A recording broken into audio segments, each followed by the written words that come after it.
তুমি তা জানো না কিছু, না জানিলে আমার সকল গান তবু তোমারে লক্ষ্য করে। যখন ঝরিয়া যাব হেমন্তের ঝড়ে, পথের পাতার মতো তুমিও তখন আমার বুকের পরে শুয়ে রবে। অনেক ঘুমের ঘোরে ভরিবে কি মন সেদিন তোমার, তোমার এ জীবনের ধার ক্ষয়ে যাবে সেদিন সকল। আমি সুচন্দ্রার কাছে প্রথমেই একটা প্রশ্ন করব, এবং এই প্রশ্নটা বেশ কিছুদিন ধরে আমার মাথায় আসছে। মানে প্রথমেই যখন শুনেছিলাম মিস্টার মিত্রর কাছে যে এরকম অনিন্দ বন্দ্যোপাধ্যায় যখন এরকম একটা পরিকল্পনা গ্রহণ করেছে, এটা প্রজেক্টটা করবে জীবনানন্দ দাশকে নিয়ে, যেটা উনি অনেকদিন ধরে ভাবছিলেন যে কিভাবে করা যায়, এবং পোস্টও দিয়েছিলেন ফেসবুকে যে কেউ আগ্রহী হয় কিনা। তখন শুনলাম তোমার কথা যে সুচন্দ্রা ভানিয়া যে এই বিষয়ে খুব আগ্রহ প্রকাশ করেছে নানা কারণে।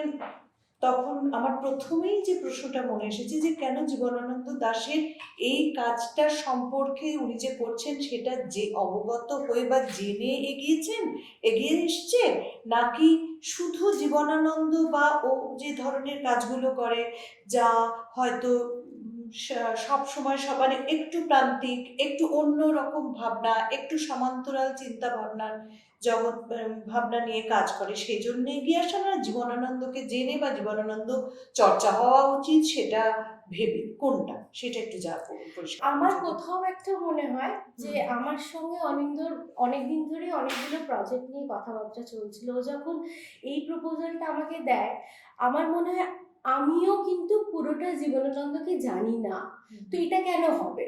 যখন একজন লেখক যে একবার রবীন্দ্রনাথের মতো কেন পপুলার হবে না, যিনি ওরকমই ভালো ভালো লেখা দিয়ে গেছে আমাদের কাছে, তো কোথাও একটা কোনো ক্লাসে গিয়ে কিন্তু এটা সীমাবদ্ধ হয়ে রয়েছে। তো আমার কোথাও একটা কিউরিওসিটি থেকে মনে হলো আমি এবং আমাদের জেনারেশনের ঘরে ঘরে কেন জীবনানন্দ পৌঁছবে না।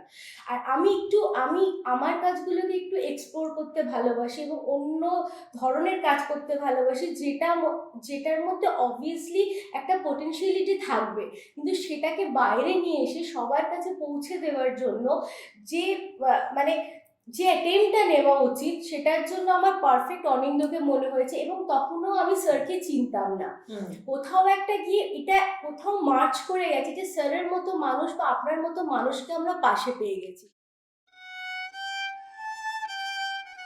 2008 একদিন সন্ধ্যায় কাঁধে ব্যাগ ঝুলিয়ে বেরিয়ে পড়লেন। তার কিছুদিনের জন্য ঠিকানা হবে জীবনানন্দ দাশের 1930 থেকে 35 পর্বের পুরনো কলকাতার ঠিকানা, অর্থাৎ প্রেসিডেন্সি বোর্ডিং। কদিন আগে গিয়ে রুম বুকিং থেকে শুরু করে সব প্রয়োজনীয় কাজ সেরে এসেছিলাম। ম্যানেজার ভদ্রলোকটির সঙ্গে ভাবও হয়ে গেছে। কেন এই রাত্রিবাস? এক্স্যাক্টলি। হাইড্রান্ট খুলে দিয়ে কুষ্ঠরোগী চেটে নেয় জল, অথবা সে হাইড্রান্ট হয়তোবা গিয়েছিল ফেসে। এখন দুপুর রাত নগরীতে দল বেঁধে নামে, একটা মোটর কার গাড়লের মতো গেল কেশে। অস্থির পেট্রোল ঝেড়ে সতত সতর্ক থেকে তবু কেউ যেন ভয়াবহভাবে পড়ে গেছে জলে। 3টি রিকশো ছুটে মিশে গেল শেষ গ্যাস ল্যাম্পে, মায়াবীর মতো জাদু বলে। আমিও ফিয়ার লেন ছেড়ে দিয়ে হঠকারিতায় মাইল মাইল পথ হেঁটে দেয়ালের পাশে দাঁড়ালাম বেন্টিং স্ট্রিটে গিয়ে। টেরিটি বাজারে চীনে বাদামের মতো বিশুষ্ক বাতাসে মোদির আলোর তাপ চুমো খায় গালে। কেরোসিন কাঠ, গালা, গুঞ্চট, চামড়ার ঘ্রাণ, ডায়নামোর গুঞ্জন সাথে মিশে গিয়ে ধনুকের ছিলা রাখে টান। আরেকবার যাব ডায়নামোর গুঞ্জনের থেকে। না পুরোটা দিয়ে দেবো, তোর অসুবিধা কাটবি তো? হ্যাঁ হ্যাঁ, না এখানে একটা কথাটা আলাদা আছে, ডায়নামোর গুঞ্জনের সাথে নাকি গুঞ্জনের সাথেই বলেছি হয়তো, ঠিক আছে যাই। অর্ডার। মোদির আলোর তাপ চুমো খায় গালে, কেরোসিন কাঠ, গালা, গুঞ্চট, চামড়ার ঘ্রাণ ডায়নামোর গুঞ্জনের সাথে মিশে গিয়ে ধনুকের ছিলা রাখে টান। টান রাখে মৃত ও জাগ্রত পৃথিবীকে, টান রাখে জীবনের ধনুকের ছিলা। শ্লোক আওড়ায় গেছে মৈত্রেয়ী কবে, রাজ্য জয় করে গেছে অমর আত্মিলা। নিতান্ত নিজের সুরে তবুও তো উপরের জানালার থেকে গান গায় আধো জেগে ইহুদি রমণী। পিতৃলোক হেসে ভাবে কাকে বলে গান আর কাকে সোনা, তেল, কাগজের খনি। ফিরিঙ্গি যুবক কটি চলে যায় ছিমছাম, থামে ঠেস দিয়ে এক লোল নিগ্র হাসে। হাতের ব্রায়ার পাইপ পরিষ্কার করে বুড়ো এক গরিলার মতন বিশ্বাসে। নগরীর মহৎ রাত্রিকে তার মনে হয় লিবিয়ার জঙ্গলের মতো। তবুও জন্তুগুলো আনুপূর্ব, অতিবৈতনিক, কাপড় পরে লজ্জাবশত। তো আমার সেক্ষেত্রে প্রশ্ন যে কবি জীবনানন্দ দাশের থেকে গল্পকার ঔপন্যাসিক জীবনানন্দ দাশ অনেক বেশি মনোযোগ আকর্ষণ করলো কেন? এটা একটু আমার প্রশ্ন। সন্দীপন চট্টোপাধ্যায় একটা কথা বলেছিলেন, খুব গুরুত্বপূর্ণ কথা, যে জীবনানন্দ দাশের এই গদ্য যদি ঠিক সময় মতো, মানে 1932-এ যেটা লিখছেন সেটা 1932-এ যদি প্রকাশিত হতো, বা 1948-এ যেটা লিখছেন সেটা 1948-এ প্রকাশিত হতো, তাহলে বাংলা গদ্য সাহিত্যের ধারাটাই অন্য খাতে অন্য খাতে। যেহেতু উপন্যাস সেই মানে ইউরোপিয়ান যে কনস্ট্রাকশন, সেই মানে সেই ন্যারেটিভে উপন্যাস নয় একদম। এই যে যেটা আমরা মানে ইতালো ক্যালভিনোর যে উপন্যাস আমরা পড়ছি অনেক পরবর্তীকালে এসে 60-এর দশকে, যে একটা উপন্যাসের মধ্যে বা একটা গল্পের মধ্যে মানে লেখক নিজেই মানে ঢুকে পড়ছে, তো সেটা মানে ভাবা যায় না। সেটা মানে জীবনানন্দ দাশ এই নভেলের পাণ্ডুলিপির মধ্যে সেটাই করছেন, যে মানে কিছুক্ষণ উপন্যাস লেখা পরে বলছেন যে না এই লেখাটা কিছু হচ্ছে না, এবার এরকম টোনেই বলছেন প্রায় আর কি, যে এই মানে এই লেখাটা কিছু হচ্ছে না, মানে এই লেখাটাকে ছিঁড়ে ফেলতে হবে আর কি। ডিনায়াল। হ্যাঁ, যে মানে যতদিন এই লেখাটা থাকবে পৃথিবীতে ততদিন আর আমি এক পাতাও লিখতে পারবো না আর কি।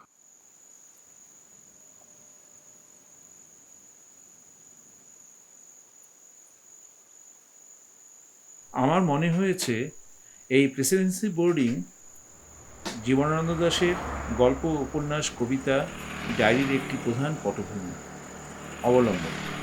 অবলম্বনহীন অবলম্বন। সারাটা দিন রাত্রির প্রতিটি মুহূর্তের আলো ছায়া, আবহাওয়া, ইন্দ্রিয়ময়তা মিলিয়ে দেখতে এই বসবাস। তাছাড়া আমি ঈশ্বর নয়, জীবাশ্মে বিশ্বাস করি। জীবনানন্দের অনেক উপন্যাস, গল্প, কবিতা ও চিঠি এই প্রেসিডেন্সি বোর্ডিংয়ে বসে লেখা। অস্তিত্বের অনিশ্চয়তা গেঁথে গেছে প্রতিটি টেক্সটে। নিজের লেখা 40 পাতা নিজেই রিজেক্ট করে দিচ্ছে, মানে যেমন কাফকা তো আমরা জানি যে কাফকা সমস্ত লেখা পুড়িয়ে ফেলতে চেয়েছিল। হ্যাঁ, আজকে একটা লেখা পড়ছিলাম, মানে বোরখেস একটা প্রবন্ধ লিখছেন যে মানে ভার্জিল এবং কাফকা দুজনেই তাদের লেখা পুড়িয়ে ফেলতে চেয়েছিল, মানে নষ্ট করে ফেলতে চেয়েছিল। খুব গুরুত্বপূর্ণ একটা কথা বলেছিল বোরখেস এখানে, মানে বোরখেসের কমেন্ট, বোরখেস বলেছিলেন যে আসলে ওরা পড়াতে চায়নি, আসলে ওরা নষ্ট করতে চায়নি। যদি নষ্ট করতে চাইতো তাহলে ওই বন্ধুকে ডেকে মানে বলতো না যে তুমি এগুলোকে নষ্ট করে দিও। কোথাও একটা যেন ভেতরে যেন মানে এগুলো, তো জীবনানন্দ দাশের ক্ষেত্রেও সেটা হয়েছে। অনেকে বলে যে এইসব লেখা অপ্রয়োজনীয়, এইসব লেখার কোনো প্রয়োজন নেই। সুনীল গঙ্গোপাধ্যায় এই একই কমেন্ট করেছেন যে এগুলো কেন প্রকাশ করে, কারণ উনি তো তাহলে জীবিতকালে এগুলো প্রকাশ করে যাননি। কিন্তু আমার যেটা মনে হয় যে জীবনানন্দ দাশের অসম্ভব রকম লেখাগুলোর প্রতি এবং যা কিছু লিখেছেন উনি প্রত্যেকের দাড়ি কমা সহ প্রত্যেকটা জিনিস খুব চিন্তা ভাবনা করে ওনার যে প্রজেক্ট, ওনার যে লেখার যে যাবতীয় যে লেখার যে জগৎ আর কি সেটা করে তৈরি করেছেন, খুব সচেতনভাবে তৈরি করেছেন, এবং এগুলো এখানে বিলং করে আর কি, মানে এগুলোকে বাতিল নয় আর কি, আমি বলতে চাইছি আর কি। যেমন কাফকাও যেমন বাতিল করে, যেমন বাতিল করেনি, জীবনানন্দ দাশ এগুলোকে কিন্তু হয়তো জীবিতকালে প্রকাশ হয়নি, কিন্তু তার অর্থ এই নয় যে জীবনানন্দ দাশ এগুলোকে মানে যেগুলো রিজেক্টেড মানে ওয়ার্ডস এগুলো তার নয়। কিন্তু বোর্ডিংয়ের প্রতিটি সিঁড়িতে আমি জীবনানন্দের পায়ের প্রত্নছাপ অনুভব করি। কোনো কল্পনা নয়, তবে যদি হ্যালুসিনেশন বলেন তাই। আমি স্পষ্ট দেখতে পাই অঘোর দুপুরে চারিদিকে নিঝুম একজন 32 বছরের যুবক একটা খাটে শুয়ে দ্রুত কিছু লিখে চলেছেন, যেন সামান্য দেরি হলে অক্ষরগুলো মহাশূন্যে বিলীন হয়ে যাবে। নির্জন সেই যুবকটির নাম জীবনানন্দ দাশ। হ্যাঁ, আমি স্পষ্ট দেখতে পাই। বড় পছন্দ ছিল প্রেসিডেন্সি বোর্ডিং এর একটি ঘর, 3 তলার 11 নম্বর ঘরটি। অথচ বরিশাল থেকে ফিরে এলে নানা রকম পলিটিক্স করে জীবনানন্দকে দেওয়া হতো না সেই ঘর। কেন 11 নম্বর ঘরটি জীবনানন্দ দাশের পছন্দ ছিল তার কারণ ব্যালকনিতে দাঁড়ালে কারণটি বোঝা যায়।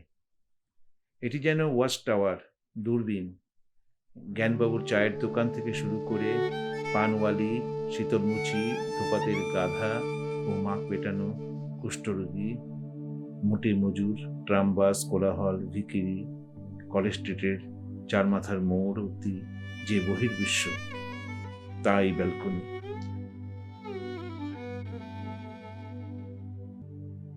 আমি সারা রাত সারাদিন ধরে ব্যালকনিতে বসে রঙের ছোট ছোট তারতম্য, ভিড়ের চরিত্র বদল, শব্দের নৈঃশব্দ বুঝতে চেষ্টা করেছি, যদিও মাঝখানে প্রায় 80 বছরের বিস্তার।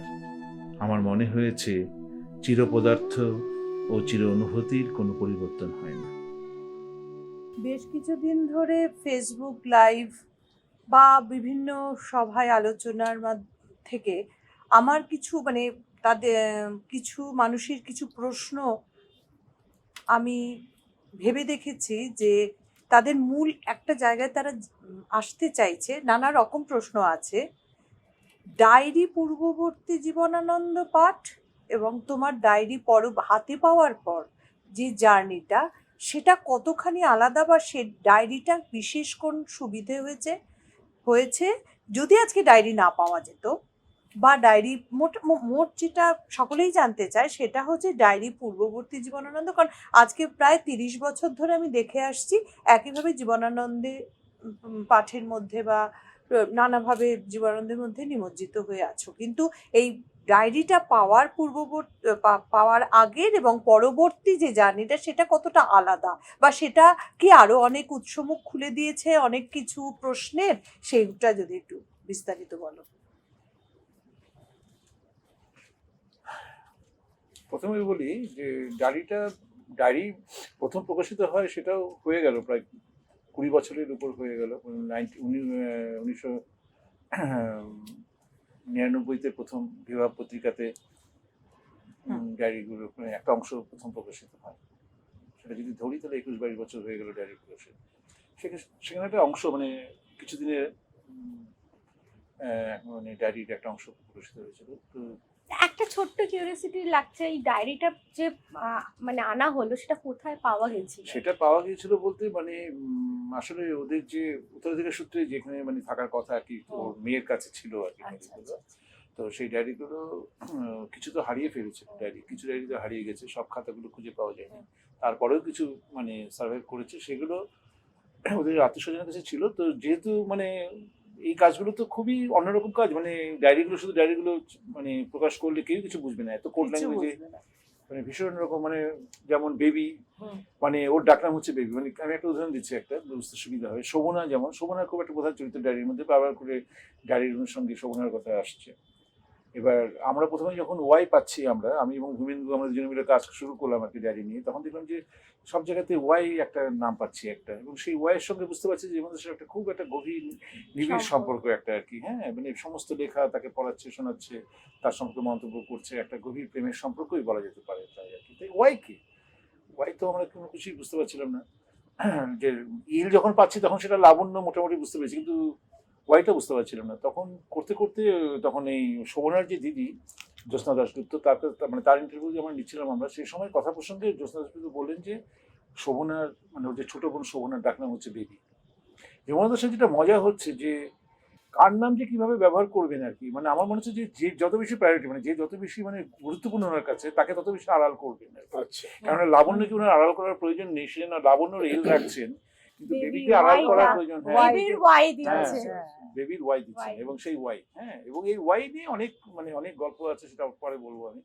খুব বড়জোর 6x8 একটি ঘর, একটি খাট, একটি টেবিল, শুধু এইটুকু। বিংশ শতাব্দীর শ্রেষ্ঠ সাহিত্য এখানে বসেই সৃষ্টি হচ্ছে। কলকাতার এই দ্রুত কুৎসিত হয়ে ওঠার ভেতর একটাই সৌভাগ্য, যে চরিত্র কাঠামোয় একই রকম রয়ে গেছে প্রেসিডেন্সি বোর্ডিং। দুটো ঘরের মাঝখানে বোর্ডের একটি পার্টিশন, এতটাই পলকা যে পাশের ঘরের শ্বাস অবধি শোনা যায়। সেখানে বসে প্রকৃত অর্থে মেসের চারপাশের মানুষজন ও ইট কাঠ বালি সিমেন্টকে খাতায় টুকছেন জীবনানন্দ, ডায়েরিতে, উপন্যাসে, গল্পে, কবিতায়, পাংচুয়েশন ও অন্তর্বর্তী শূন্যতা সহ। মেস যেন এক ছোটখাটো বিশ্ব। মেসের ম্যানেজার থেকে শুরু করে কে নেই সেই চরিত্রের ভিড়ে। দুজন পরিচারক, নন্দ ও অনন্ত, বেজবড়ুয়া, নৃপেন হাজরা, অমূল্য কর, কাকুতি, সাহানা, মেধি, বিলাস, গোসাই। বিচিত্র পেশা এদের। প্রেমচাঁদ, রায়চাঁদ স্কলার, কেউ ডক্টরেট, প্রফেসর, উকিল, এমএলসি, কেরানি, ব্যবসায়ী। এদের কারো হাঁপানি, কেউ জুয়ারি, কেউ ধার্মিক, আবার লম্পট কেউ। এদের স্বভাবে সূক্ষ্মতা নেই। এরা চিৎকার করে কথা বলে, ঘরে কপ থুতু ফেলে, মাছের টুকরো ছোট বড় হলে একে অপরের উপর ঝাঁপিয়ে পড়ে। আমার বুকের পরে সেই রাতে জমেছে যে শিশিরের জল, তুমিও কি চেয়েছিলে শুধু তাই? শুধু তার স্বাদ তোমারে কি শান্তি দেবে? আমি ঝরে যাব, তবু জীবন অগাধ তোমারে রাখিবে ধরে।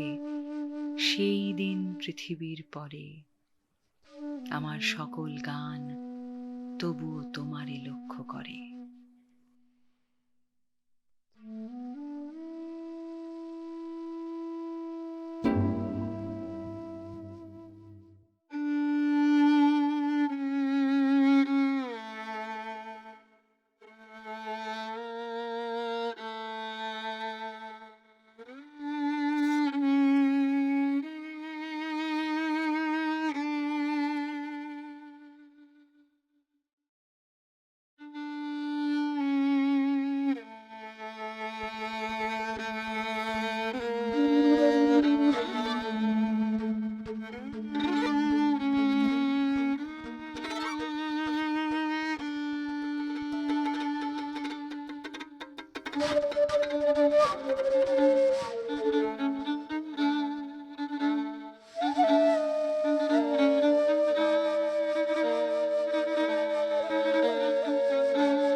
রয়েছি সবুজ মাঠে ঘাসে, আকাশ ছড়ায়ে আছে নীল হয়ে আকাশে আকাশে।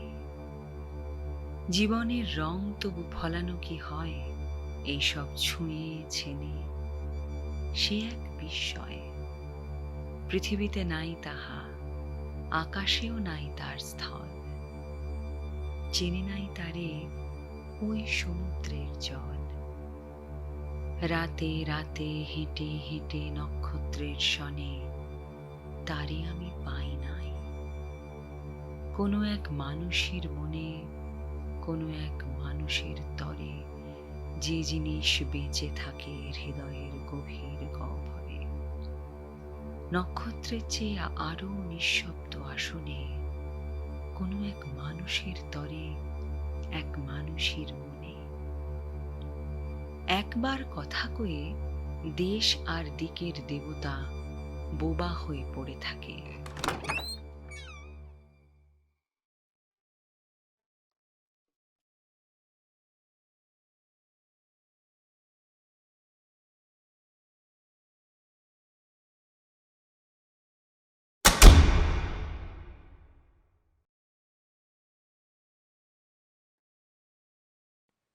ভুলে যায় কথা, যে আগুন উঠেছিল তাদের চোখের তলে জ্বলে নিভে যায়, ডুবে যায়, তারা যায় স্খলে। নতুন আকাঙ্ক্ষা আসে, চলে যায় নতুন সময়।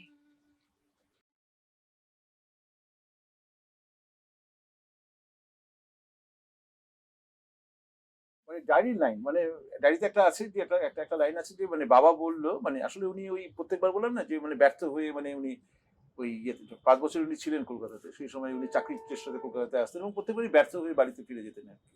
হ্যাঁ, মানে সেই কালো মুখ করে ইয়ে করে সেগুলো গল্প উপন্যাসের মধ্যে অসংখ্য সেই অনুষঙ্গগুলো আছে আর কি, যে কিছুই হচ্ছে না, মানে কোনো চাকরি পাচ্ছেন না। আসলে কি চাকরি পাচ্ছেন না, আসলে উনি চাকরি করতে চাইছেন না, সেটা অন্য প্রসঙ্গ। কিন্তু বারবার করে উনি বাড়ি ফিরে যাচ্ছেন গিয়ে মানে কালো মুখ মানে সেইভাবে, এবং স্বাভাবিকভাবে মানে ওনার স্ত্রী ওখানে থাকে, একা থাকে, শিশু সন্তান আছে, তাকে নিয়ে খুবই গঞ্জনা ইয়ের মধ্যে থাকতে হতো, তাকে কষ্টের মধ্যে থাকতে হতো, টাকা পয়সার সামর্থ্য ছিল না। তো ফলত ওই যেটা হলো যে মানে ওই জীবনানন্দ দাশ ডায়েরির যে অনুষঙ্গের যে কথাটা, যে মানে ওই এই জিনিসগুলো সেখানে মানে বাবা বলছে ছেলেকে আর কি, মানে ডায়েরিতে লেখা আছে যে মানে বাবা, জীবনানন্দ দাশের বাবা বলছেন মানে জীবনানন্দ দাশকে যে যে যে যাও বাবা কলকাতায় যাও, গিয়ে কিছু করো। একটা উপন্যাসের শুরুই হচ্ছে এইভাবে। বোর্ডিং এ খেতে খেতে জীবনানন্দের মনে হচ্ছে ভাত খাচ্ছি না লেই খাচ্ছি। মেসের সহবাসী সম্পর্কে মন্তব্য, কাকুতিকে দাদা ডাকেন না উনি কাকুতিকে দাদা ডাকেন। যেন শিবের গুরু রাম, রামের গুরু শিব, কে কার গুরু রে বাবা এই বৃন্দাবনে। মনুষ্য চরিত্রের এই বিপর্যয়, এই বিপন্নতা, এই অসহায়ত্ব জীবনানন্দের লেখায় বারবার আঁখি মেলেছে। কন্টিনেন্টাল ও সেন্টিমেন্টাল নভেলের ঘোর বিরোধী ছিলেন জীবনানন্দ, বরং বিভিন্ন স্বরকে উপন্যাসের রসদ হিসেবে ব্যবহার করেছেন। আইডিয়াকে উপন্যাসের রূপ দিতে চেয়েছেন, প্লটে তার কোনোদিনই আস্থা ছিল না। বোর্ডিং এর আর্কিটেকচারকে উপন্যাসে ব্যবহার করেছেন। নোবেলের পাণ্ডুলিপি উপন্যাসে প্রেসিডেন্সি বোর্ডিং যেন একটি চরিত্র।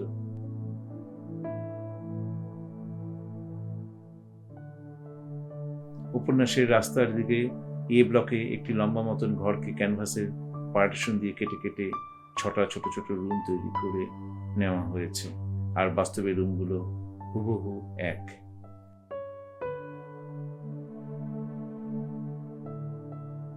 এমনকি উপন্যাসে যে দেওয়ালে টাঙিয়ে রাখা ক্যালেন্ডারের ছবি দেখি তা বাস্তবে আজও রয়ে গেছে।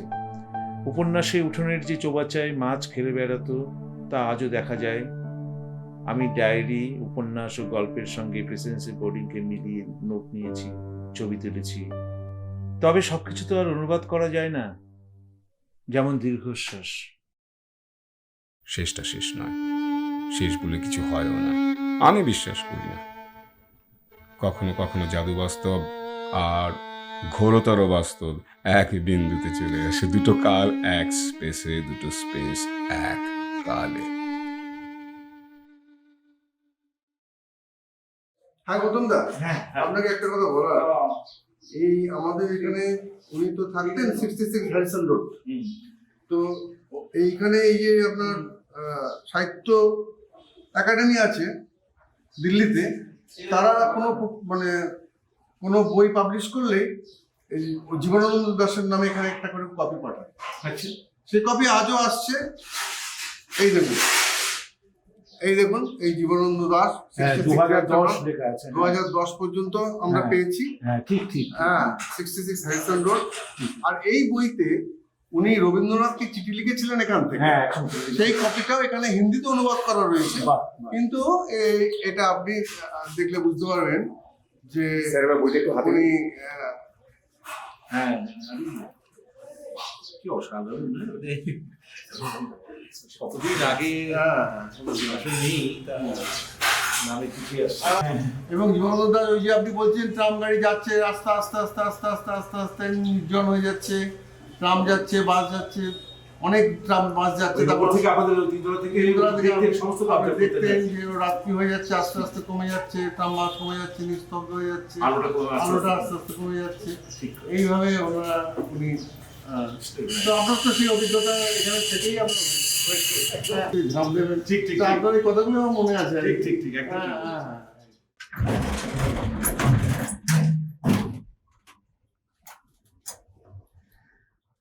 আজ আমি ব্যস্ত নই, চমৎকার ক্লান্তি ও সরলতা নেই আর।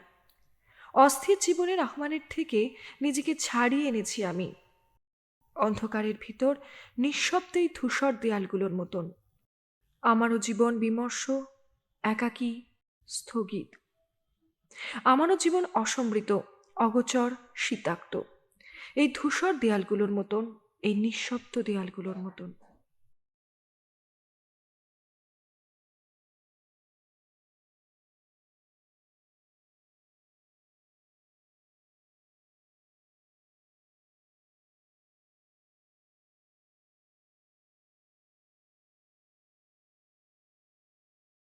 আমি শুধু বুঝলাম এবার অন্তত সিদ্ধান্তে কোনো ভুল করিনি।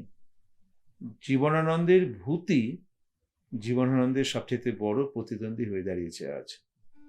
66 হ্যারিসন রোড আজও 66 মহাত্মা গান্ধী রোডের প্রতিদ্বন্দ্বী, 1931 প্রতিদ্বন্দ্বী, ঘটমান বর্তমান।